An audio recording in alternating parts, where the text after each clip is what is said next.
ವರ್ಷದ ಮಹಿಳಾ ದಿನಾಚರಣೆಯನ್ನು ಒಂದು ವಿಶೇಷ ಸ್ತ್ರೀ ಪಾತ್ರದೊಂದಿಗೆ ಹಾಗೆ ಒಂದು ವಿಶೇಷ ಪುಸ್ತಕದೊಂದಿಗೆ ಸೆಲೆಬ್ರೇಟ್ ಮಾಡೋಣ ಅಂತ ಅಂದ್ಕೊಂಡ್ವಿ. ಸೊ ಇನ್ಫೋರ್ಟ್ ಹೊನ್ನಡಿನಲ್ಲಿ ಇವತ್ತು ಬಹುಶಃ ನೀವು ಯಾರೂ ಕೇಳರಿಯದ ಒಂದು ಅದ್ಭುತವಾದಂಥ ಸ್ತ್ರೀ ಪಾತ್ರದ ಅನಾವರಣ ಆಗ್ತಾ ಇದೆ. ಯಾರಿವಳು ಕೇಳಿ ಇನ್ಫೋರ್ಟ್ ಹೊನ್ನಡಿ. ಕಂಟೆಂಟ್ ಇಷ್ಟ ಆದರೆ ಲೈಕ್, ಶೇರ್ ಅಂಡ್ ಸಬ್ಸ್ಕ್ರೈಬ್ ಮಾಡಿ. ವೆಲ್ಕಮ್ ಟು ಇನ್ಫೋರ್ಟ್ ಹೊನ್ನಡಿ. ಇವತ್ತು ನಮ್ಮ ಜೊತೆ ಇದ್ದಾರೆ ಪುನರ್ನವ ಪುಸ್ತಕದ ಲೇಖಕರು ಸಚಿನ್ ನಾಯಕ್ ಅವರು. ಕಾರ್ಯಕ್ರಮಕ್ಕೆ ಸ್ವಾಗತ. ನಮಸ್ತೆ ಸರ್. ಆ್ಯಕ್ಚುಲಿ ಮಾರ್ಚ್ನಲ್ಲಿದ್ದೀವಿ, ವಿಮೆನ್ಸ್ ಡೇ ಸ್ಪೆಷಲ್ ಎಪಿಸೋಡ್ ಆಗಿ ನಾವು ಪುನರ್ನವ ಪುಸ್ತಕದ ವಿಶ್ಲೇಷಣೆಯನ್ನು ವೀಕ್ಷಕರಿಗೆ ಪ್ರಸ್ತುತಪಡಿಸ್ತಾ ಇದ್ದೀವಿ. ಸೊ ನನಗೆ ಪುಸ್ತಕ ಅರ್ಥ ಆಗಿರೋ ಹಾಗೆ ಮಹಾಭಾರತದ ಒಂದು ಚಿತ್ರಣವನ್ನು ಪುನರ್ನವ ತೊಗೊಂಡು ಬರುತ್ತೆ. So before I begin with, ಈ ಕಾಲಕ್ಕೂ ಮಹಾಭಾರತದ ಪಾತ್ರಗಳನ್ನು ನೀವು ಜೀವಂತವಾಗಿ ಇಡಿಸುವಂಥ ಪ್ರಯತ್ನನ ಮಾಡ್ತಾ ಇದ್ದೀರಾ, ಅದು ಶ್ಲಾಘನೀಯ. ಆದರೆ ಎಲ್ಲವೂ ಗೊತ್ತಿರೋ ಕಥೆಗಳೇ ಇರುವಾಗ ಮತ್ತೆ ಮತ್ತೆ ನಾವು ಅದೇ ಕಥೆಗಳಿಗೆ ವಾಪಸ್ ಹೋಗಬೇಕು ಅಂತ ಯಾಕೆ? ಮಹಾಭಾರತ ಅಂದರೆ ಒಂದು ಕ್ಯಾನ್ವಾಸ್ ಇದ್ದ ಹಾಗೆ.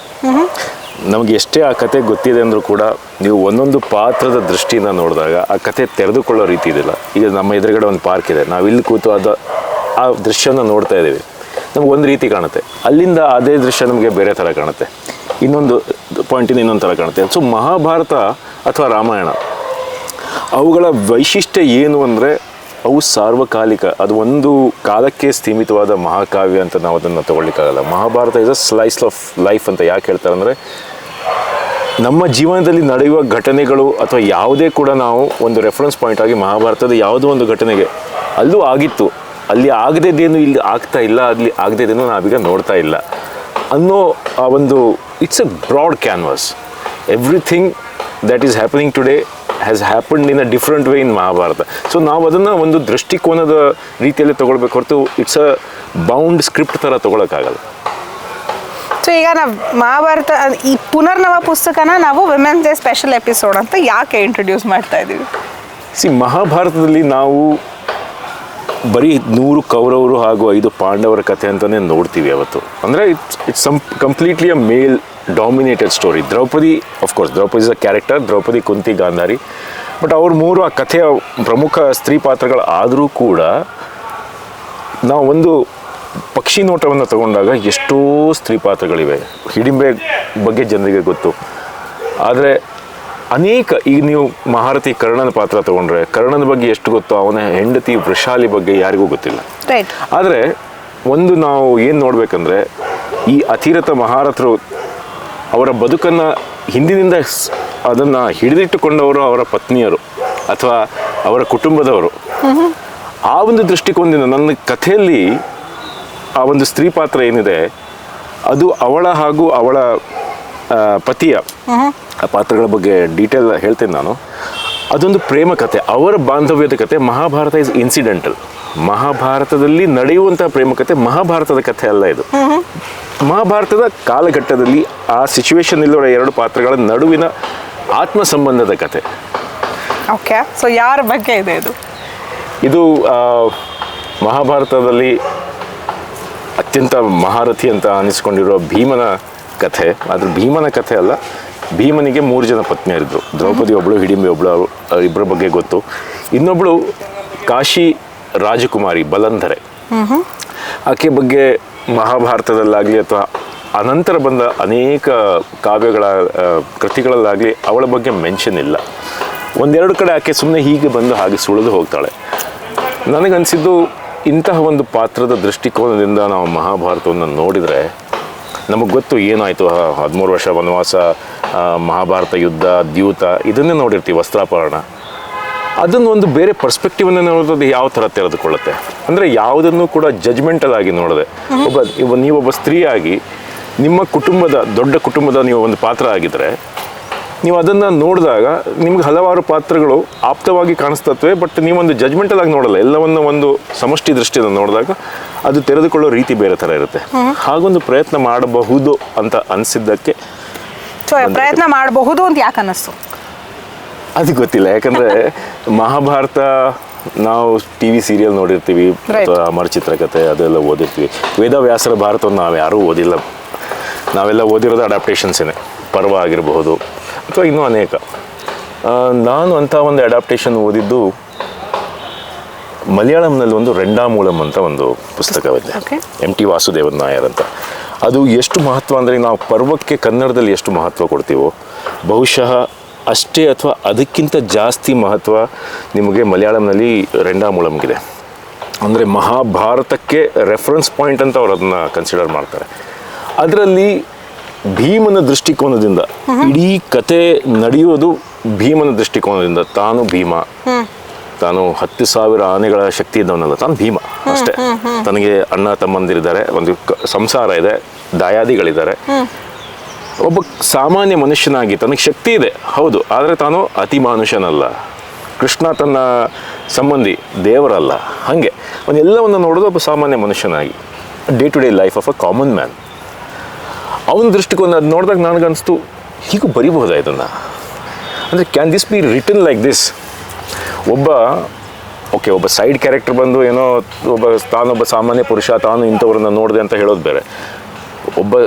ಮಹಾಭಾರತದ ಅತ್ಯಂತ ಇಂಪಾರ್ಟೆಂಟ್ ಪಾತ್ರನೇ ತಾನೊಬ್ಬ ಅತಿ ಸಾಮಾನ್ಯಪ್ಪ, don't consider me as anything special ಅಂತ ಹೇಳ್ತಾನಲ್ಲ, ಅಲ್ಲಿಂದ the story takes on entirely different perspective. ಅಂದರೆ ಹೀ ಈಸ್ ರಿಲೇಟೇಬಲ್ ಯಾರ್, he can be my friend, he can be my brother, he can be me, he can be myself. ಅಂದರೆ ಅವನಿಗೆ ಅದರಲ್ಲಿ ಬಿದ್ದರೆ ಪೆಟ್ಟಾಗುತ್ತೆ. ಅವನು ಹೇಳ್ತಾನೆ, ನನಗೆ ಚಿಕ್ಕವನಿದ್ದಾಗ ನಾನು ಕಲ್ಲು ಬಂಡೆ ಮೇಲೆ ಬಿದ್ದೆ ಅಂತೆ, ಪಾಪ ಬಂಡೆ ಚೂರಾಯಿತು ಅಂತಾರೆ. ನನಗೆ ಎಷ್ಟು ನೋವಾಯ್ತು ಅಂತ ಯಾರಿಗೂ ಗೊತ್ತೇ ಆಗೋದಲ್ಲ.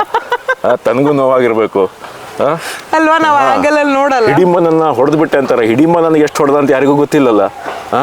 ಅದನ್ನು ನಾನು ಸಹಿಸ್ಕೊಂಡೆ, ನಿಜ, ನನಗೂ ಪೆಟ್ಟು ಬಿದ್ದಿರ್ತೆ ತಾನೆ, ನನಗೂ ಮೈ ನೋವಾಗಿರುತ್ತಲ್ಲ, ಅದು ಯಾರಿಗೂ ಗೊತ್ತೇ ಆಗಲ್ಲ ಅಂತ ನಾನು. ಹಾಗೆ ಅಂದರೆ ಅಷ್ಟರ ಮಟ್ಟಿಗೆ ಒಂದು ತನ್ನನ್ನು ಸಾಮಾನ್ಯ, ಅವನು is no ego at all. ಅದನ್ನು ನೋಡಿದಾಗ ನಂಗೆ ಅನಿಸ್ತು, ಓಕೆ, ನನಗೆ ಮುಂಚಿನಿಂದನೂ ಭೀಮನ ಪಾತ್ರದ ಬಗ್ಗೆ ಇಷ್ಟ. ಯಾಕಂದರೆ ಓಕೆ, ಅವನೆಲ್ಲವನ್ನು ಮಾಡಿದ್ದಾನೆ. ಪಾಂಡವರ ಪ್ರತಿ ಹಂತದಲ್ಲಿ ಕೂಡ ಪಾಂಡವರು ಯಾವುದೇ ರೀತಿ ಅಪಾಯಕ್ಕೆ ಸಿಲುಕಿದಾಗಲೂ ಅವರನ್ನು ಅದರಿಂದ ಪಾರು ಮಾಡಿದವನು ಭೀಮ. ನೋಡಿದಾಗ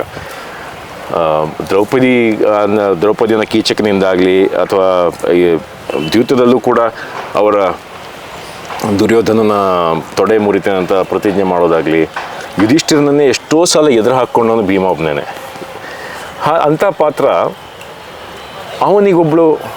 ಅವನನ್ನು ಅರ್ಥ ಮಾಡಿಕೊಳ್ಳುವ ಹೆಂಡತಿ. ಈಗ ಹಿಡಿಂಬೆ ಜೊತೆ ಒಂದು ಸಂಸಾರ ಬಹಳ ಒಂದೇ ವರ್ಷ ಘಟೋತ್ಕಚ ಹುಟ್ಟಿದ ಮೇಲೆ ತಾನು ಬರಬೇಕಾಯ್ತು.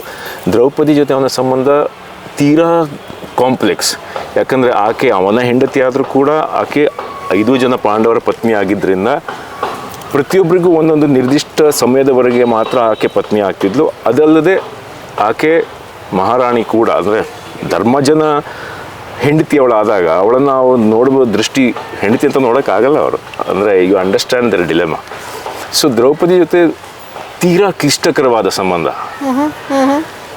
ಸೊ ನನಗನ್ನಿಸ್ತು, what if he had wife would understand him, who can respond to him just like husband and wife. ನೀನು ಭೀಮ ಅಪ್ಪ, ಅಲ್ಲ ನೀನು ಭೀಮ ಅಷ್ಟೇ. ಹಾಗೆ ಸೊ ಅದನ್ನು ನಾನು ಅಂದ್ಕೊಂಡೆ, Balandhara why not see it from her perspective. ಅವಳ ಬಗ್ಗೆ ಏನೂ ಡೀಟೇಲ್ಸ್ ಇಲ್ಲ, ಆಯಿತಾ. ಸೊ ಬಲಂಧರೆಯ ಪಾತ್ರ ನನ್ನ ಮನಸ್ಸಿನಲ್ಲಿ ಹುಟ್ಟಿದ್ದು, ಇಟ್ಸ್ ಮೈ ಓನ್ ಕ್ರಿಯೇಷನ್. ಅಂದರೆ ನೀವು ಬಲಂಧರೆ ಬಗ್ಗೆ ನೀವು ಈಗ ಹುಡುಕಿದ್ರೆ ಕೂಡ ಇಂಟರ್ನೆಟ್ಟಲ್ಲಿ ಅವಳನ್ನು 2 ಹೆಸರಿದೆ. ಒಂದು ಬಲಂಧರೆ ಅಂತ ಹೇಳ್ತಾರೆ, ಇನ್ನೊಂದು ವಲಂಧರ ಅಂತ ಕೂಡ ಇದು ಮಾಡ್ತಾರೆ. She was the daughter of the king of Kashi and was married to Bhima. They had a son called Sarvaga. ಅಷ್ಟೇ ಇನ್ಫಾರ್ಮೇಷನ್ ಸಿಕ್ಕೋದು, ಅದಕ್ಕಿಂತ ಆಚೆ ಏನೂ ಸಿಕ್ಕಲ್ಲ. ಸೊ ನಾನು ಇದನ್ನು ರೆಂಡಾಮೂಲಂನಲ್ಲಿ 1-2 ರೆಫರೆನ್ಸ್ ಇತ್ತು ಬಲಂಧರೆ ಬಗ್ಗೆ, ಅದನ್ನು ಮೂಲವಾಗಿಟ್ಕೊಂಡು ಪಾತ್ರವನ್ನು ಬೆಳೆಸಿದೆ.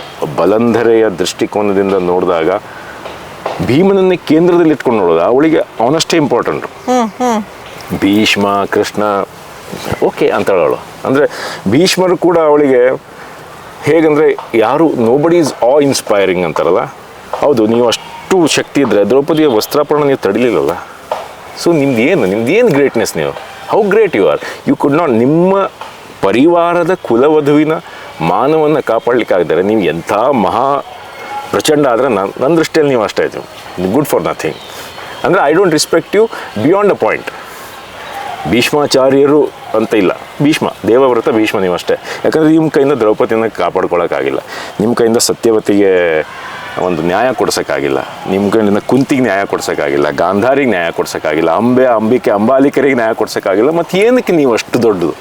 ಅವಳ ದೃಷ್ಟಿಕೋನ ಒಂದು ಹೆಂಗಳೆಯ ಹೃದಯ.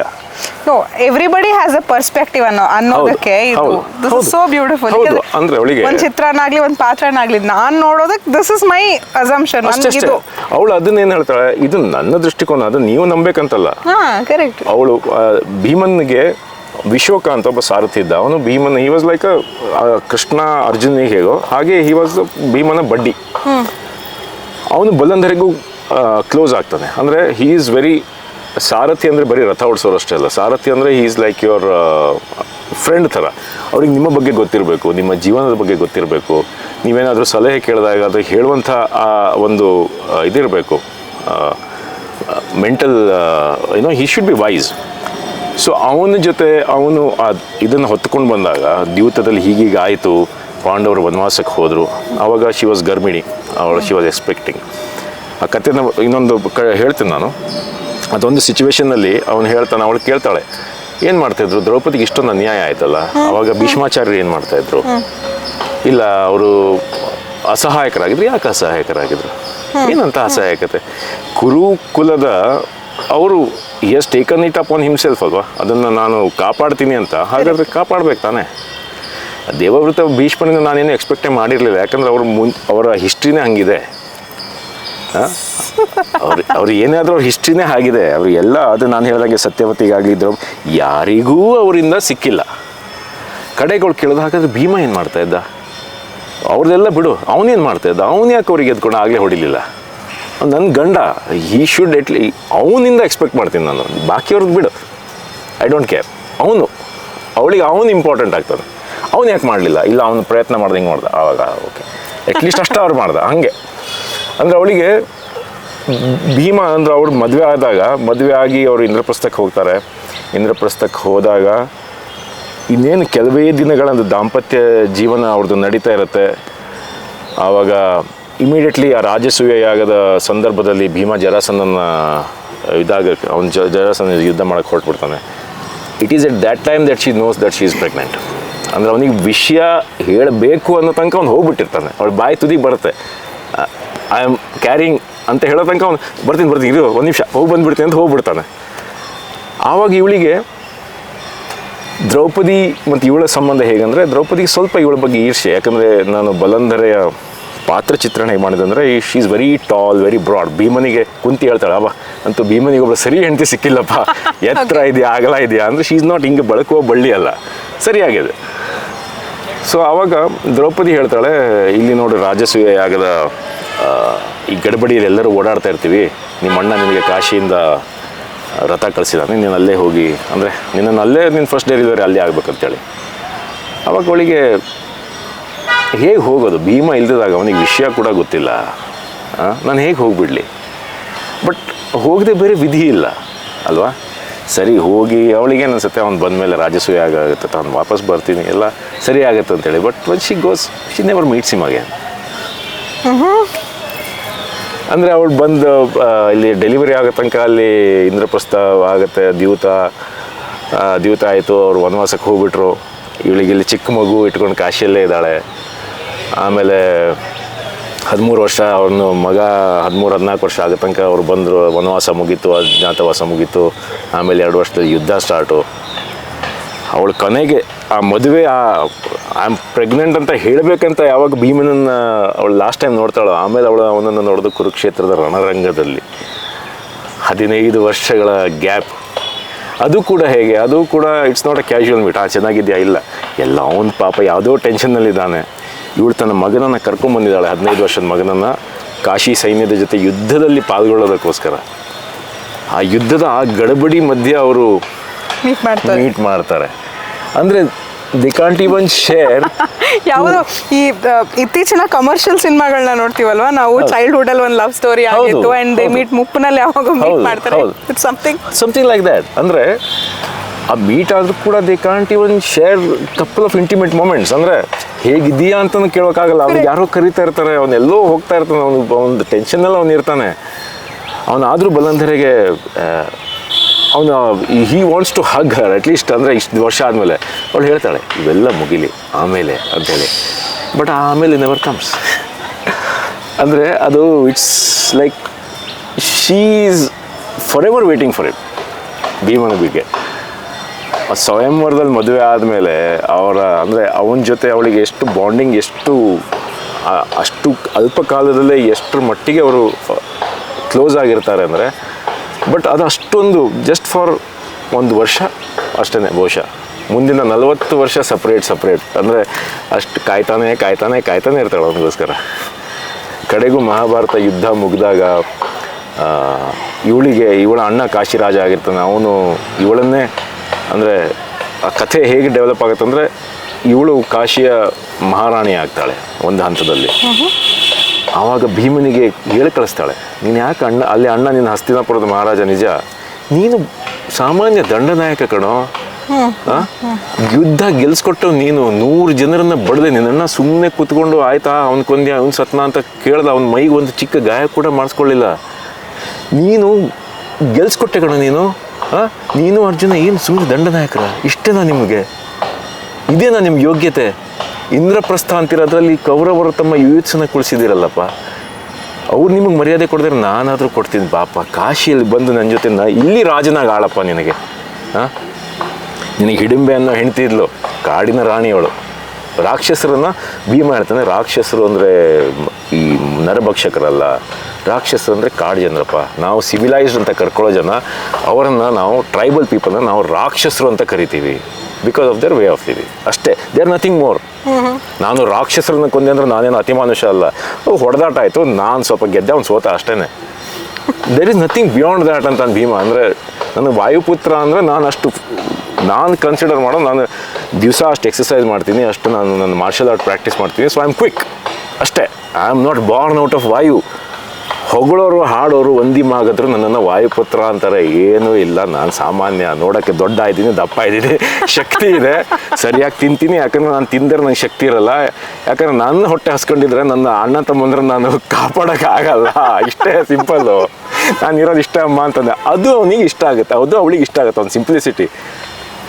Simplified version of Bhima. Simplified ವರ್ಷನ್ನು ಅಂದ್ರೆ ಅವ್ನು ಹೇಳೋದು, ಅವಳು ಕೇಳ್ತಾನೆ, ನೀವು ಪಾಂಡವ್ರಿಗೆ ಯಾಕೆ ಇಷ್ಟು ಕಷ್ಟ, ಪಾಂಡವ್ರು ಯಾಕೆ, ನಾವು ನಮ್ಮನ್ನು ಸಾಕಿದ್ದು ಕುಂತಿ, ಬೆಳೆಸಿದ್ದು ಕುಂತಿ, ನಾವು ಕೌಂತಿಯವರಲ್ವ, ನಮ್ಮ ತಾಯಿಗೆ ನಾವೇ ಗೌರವ ಕೊಡಿದ್ರೆ ನಾವು ಪಾಂಡವ್ರು ಅಂತ ಕರ್ಕೊಂಡ್ರೆ, ನಮ್ಮ ಅಪ್ಪ ನಮ್ಮನ್ನು ಹುಟ್ಟಿಸ್ಲೂ ಇಲ್ಲ, ನಾವು ಯಾರ್ಯಾರಿಗೂ ಹುಟ್ಟಿದವ್ರಂತೆ, ನಾವು ಹುಟ್ಟಿ ನಮ್ಗೆ ಕೈಯಲ್ಲಿ ಆಡಿಸಿಲ್ಲ ಕೂಡ, ಅವನು ಹೋಗ್ಬಿಟ್ಟ, ಅವನು ಎಲ್ಲ ಮಾಡಿದವಳು ಕುಂತಿ, ಮತ್ತು ನಮ್ಮನ್ನು ಪಾಂಡವರು ಅಂತ ಯಾಕೆ ಕರಿಬೇಕು, ಯಾವುದೋ ಸಮಾಜದ ಕಟ್ಟೆ, ನಾವು ಕೌಂತೆಯವರಪ್ಪ, I am a Kaunteya, I am not a Pandava, ನಾನು ನನ್ನನ್ನು ಪಾಂಡವ ಅಂತ ಕರ್ಕೊಂಡ್ರೆ ನನ್ನ ತಾಯಿಗೆ ನಾನು ಅವಮಾನ ಮಾಡ್ದಂಗೆ ಅಂತ ಭೀಮ. ಅದು ಅವಳಿಗೆ ಇಷ್ಟ ಆಗುತ್ತೆ. ಅಂದರೆ ಇವನು ಬರೀ ಗದೆ ಹಿಡ್ಕೊಂಡು ಜನರ ತಲೆ ಹೊಡೆಯೋನಲ್ಲ, ಅವನು ಈಸ್ ತುಂಬ ಸೂಕ್ಷ್ಮ ಸ್ವಭಾವದ ವ್ಯಕ್ತಿ ಅಂತ. So that's where she connects. But ಆ ಕನೆಕ್ಷನ್ನು ಇಟ್ ಡಸಂಟ್ ಬ್ಲೂಮ್, ಅದೊಂದು ಅಂದರೆ ಒಂದು ಅಪೂರ್ಣ ಪ್ರೇಮ ಕಥೆ ಥರ ಆಗಿಬಿಡುತ್ತೆ.